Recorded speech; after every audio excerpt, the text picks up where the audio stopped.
یہ وضو کا طریقہ سن لیں ذرا ایک دفعہ.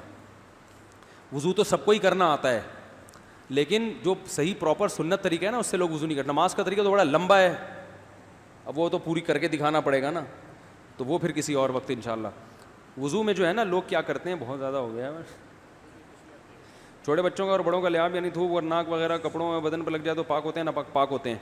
اگر نماز پڑھنے بلی اگر پاؤں چاٹنا شروع کر دے تو پاک رہے گا, بلی کا جھوٹا پاک ہے.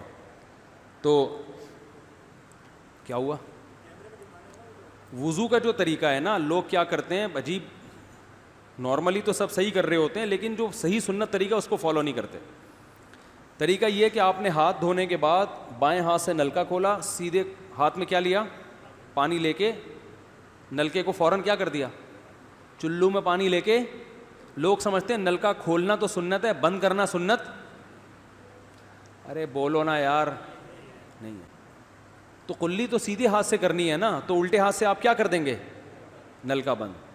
کیونکہ نبی صلی اللہ علیہ وسلم جب لوٹے سے پانی نکالتے تھے تو چلو میں پانی لے کے لوٹے کو سیدھا کر دیتے تھے. یہ نہیں کرتے تھے کہ لوٹے سے لوٹا اسی کیفیت میں اور پانی بہتا چلا جا رہا ہے. تو آپ نے نلکے کو لیفٹ ہاتھ سے کھولا اور چلو میں پانی لیا اور فوراً نلکے کو کیا کر دیا, بہت زور سے بھی بند نہ کریں, اس کا واشر خراب ہو جاتا ہے, بس آرام سے بند کر دیا. کیونکہ وہمی ہوں گے نا, وہ یوں کر کے کرتے رہیں گے, نلکے توڑ دیتے ہیں کہ بھئی ایک قطرہ بھی ضائع ہو گیا تو قیامت کے دن کہیں جہنم میں نہ پھینک دیں ہمیں, اس لیے پورے کوئی نمی بھی نہ آئے, تو تھوڑا سا بند کر دیں, ایک آدھ قطرہ ٹپکنے سے کچھ نہیں ہوتا. یہ لیا آپ نے, منہ میں کلی کی, مسواک کی, مسواک نہیں ہے تو انگلی سے دانت صاف کیے, غرارہ بھی کیا اگر روزہ نہیں ہے, ٹھیک ہے. پھر نلکا کھولا, پھر بند کیا, پھر کلی, اس طرح. پھر نلکا کھول کے دائیں ہاتھ میں پانی لیا, ناک میں نرم حصے تک پانی پہنچا کے اچھی طرح ناک کو صاف. اور نلکا پہلے وہ ویسے ہی بند ہو چکا ہے, اب ناک کو اچھی طرح صاف کریں سامنے والے کا خیال کر کے. آئی بات سمجھ, سامنے تو یہ نہیں ہوتا, وہ ہوتا ہے سامنے, اس کا زیادہ خیال کرنا پڑتا ہے کیونکہ بس زیادہ تفصیل میں نہیں جاتا ہوں.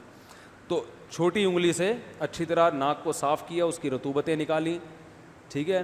پھر نلکا کھولا, دوبارہ پانی لیا, پھر اسی طرح ناک میں بولو بھائی ڈالا, اور نلکا اسی وقت جب چلو میں پانی بھر گیا نلکا اسی وقت کیا کر دیا. اللہ نے دو ہاتھ اسی لیے دیے ہیں کہ اس سے نلکا بند کیا جائے اور اس سے کیا کیا جائے, کھولا جائے. تو پھر یوں کیا, پھر 3 دفعہ, 6 چلو پانی خرچ ہوا نا, چلو اس کو کہتے ہیں, 6 چلو پانی خرچ ہو گیا. پھر آپ نے کیا کیا, نلکا کھولا لیفٹ ہاتھ سے, جو اصل طریقہ ہے وہ تو یہ ہے, سیدھے ہاتھ میں پانی لے کے نلکا بند کیا اور سیدھے ہاتھ سے پانی پیشانی پہ ڈال کے دونوں ہاتھوں سے پھیلا لیا. 3 دفعہ اس طرح کیا. اس پہ عمل نہیں ہوتا تو پھر اتنا کر لو کہ دونوں ہاتھوں پہ کیا لے لو, نلکا کھول کے پانی لے کے پیشانی پہ ڈالو اور فوراً نلکا کیا کر دو, بند کر دو, اور پھر ہاتھوں سے اچھی طرح اس کو ملو. سمجھ میں نہیں آ رہی بات؟ تو یہ عمل کتنی دفعہ کیا, نلکا ہر دفعہ میں بند ہو رہا ہے. ہمارے یہاں جس ٹائم پہ نلکا کھلتا ہے تو جب تک وضو مکمل نہیں ہو جاتا بند ہونے کا نام نہیں لیتا. 3 دفعہ آپ نے منہ اچھی طرح دھو لیا. داڑھی ہے تو اس میں کیا کر لیا, بڑی داڑھی ہے, میری داڑھی ایسی, میں تو چلو سے پوری داڑھی دھو لیتا ہوں, چھوٹی سی داڑھی ہے, تو داڑھی میں خلال کر لیا آپ نے. اس کے بعد آپ نے بازو کیسے دھونے ہیں, بازو دھونے کا بھی یہ طریقہ ہے. لیفٹ ہاتھ سے چلو میں پانی لیا, جب سیدھے ہاتھ میں پانی آئے گا تو یوں کیا. قرآن میں کیا ہے کہ قمتم الی الصلاۃ فاغسلوا وجوہکم وایدیکم الی المرافق, اپنے ہاتھوں کو کوہنیوں تک دھو. پتہ ہے دھونے کا عمل ہاتھ سے شروع ہوگا, ختم کہاں ہوگا, پانی یوں نہیں بہانا, اس طرح بہانا ہے پانی, یہاں سے یوں جائے. اور اس میں فائدہ یہ ہوتا ہے کہ بالوں کا جو رخ ہے نا نیچے کی طرف ہوتا ہے, جب پانی اپوزٹ سائڈ میں جاتا ہے تو اسکن اچھی طرح گیلی ہو جاتی ہے. سمجھ رہے ہو؟ تو آپ نے یوں لیا اور ہاتھ سے اچھی طرح ملا اس کو. ملنے پہ زیادہ زور لگانا ہے, ہم پانی پہ زیادہ زور لگا رہے ہوتے ہیں. پھر یہ بھی ہو سکتا ہے کہ دونوں ہاتھوں سے لو, دونوں ہاتھوں سے نلکا کھول کے دونوں ہاتھوں سے پانی لے کے, کیونکہ اس میں زیادہ پانی آ جاتا ہے, تو پانی لے کے آپ نے لیفٹ ہاتھ کو بھی یوں کیا نا, تاکہ یہ پانی بھی ادھر ٹرانسفر ہو اور یوں چلا جائے. اس طرح سے آپ نے دوسری دفعہ دھو لیا اور نلکا کیا کر دیا, بند. پھر تیسری دفعہ بھی ایسا ہی کیا. یہ جو ہوتا ہے نا یوں یوں یوں کر کے رگڑے لگا رہے ہیں نلکے کے نیچے ایسے، یہ نہیں ہوتا، یہ سنت طریقہ نہیں ہے. نبی جس برتن سے وضو کرتے تھے تو اس طرح چلو میں پانی لے کے اس طرح وضو کیا کرتے تھے. غسل اسی طرح ہو جاتا تھا. تو اب پھر لیفٹ میں بھی ایسے ہی ہے، لیفٹ میں پانی ڈالا اور سیدھے ہاتھ سے سہارا لے کے کیا کیا، دونوں ہاتھوں کا پانی ادھر آ جائے گا. ایک دفعہ دھل گیا، اچھی طرح مسئلے کونیوں تک پہنچ جاتا ہے، اور پریکٹس کے بعد تو بہت اچھا ہو جاتا ہے. اس کے بعد آپ نے کیا کیا، سر کے بالوں کا مسا. سر کے بالوں میں جو یہ ہے یہ طریقہ کچھ بھی نہیں ہے، کہیں بھی ثابت نہیں ہے. سیدھا سیدھا آپ نے ہاتھ گیلے کیے، پیچھے لے گئے.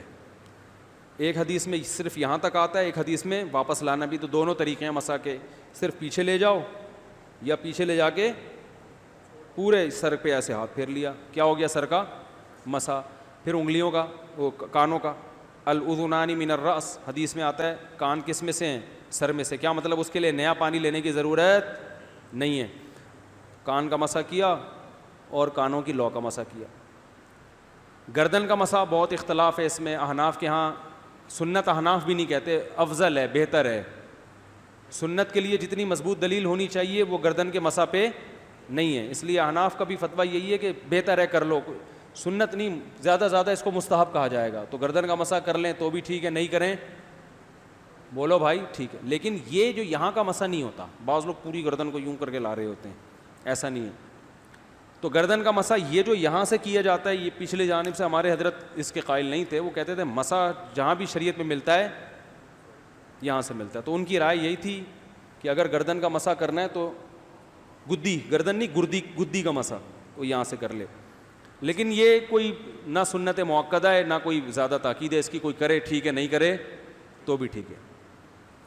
تو اس کے بعد اس لیے کہ بہت سے لوگ اس کے قائل نہیں ہیں تو ان سے بحث نہ کریں، ٹھیک ہے نا. بہت سے لوگ نہیں کرتے گردن کا مسا، بہت سے علماء فقہا اس کے قائل نہیں ہیں. اس کے بعد آپ نے پاؤں دھونا ہے. تو پاؤں میں بھی یہ کہ قرآن نے کیا کہا کہ الی الکعبین، انگلیوں سے شروع ہوگا اور ٹخنوں تک پانی جائے گا.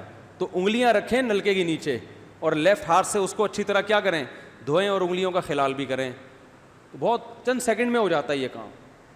اور پھر نلکا بند کر دیں. پھر دوسرا پاؤں سیدھے ہاتھ سے نلکا کھولا، سیدھا ہاتھ نلکے پہ رکھیں اور الٹے ہاتھ سے پاؤں دھوتے رہیں. جیسے ہی دھل جائے تو میرا خیال ہے ایک مگا پانی بمشکل استعمال ہوتا ہے، ایک مگا جو ہوتا ہے نا نہانے والا. لیکن آج اگر جو لوگ وضو کر رہے ہیں نا، ان کا پانی اگر آپ دیکھ لو تو بالٹیوں کی بالٹیاں خرچ کر رہے ہوتے ہیں. اور معذرت کے ساتھ کم بختوں کا وضو پھر بھی نہیں ہوتا، پھر بھی ان کو شک ہوتا ہے کہیں کوئی جگہ خشک نہ رہ گئی ہو. تو وہمی نہ بنے، اس طریقے سے وضو کریں، یہ سنت طریقہ ہے. اور قرآن میں بیان بھی یہی کیا کہ یہاں سے شروع کرو یہاں تک لے کے جاؤ. کافی ہو گیا میرا خیال ہے. اللہ تعالیٰ سمجھنے کی، عمل کرنے کی توفیق عطا فرمائے. وما علینا الا البلاغ.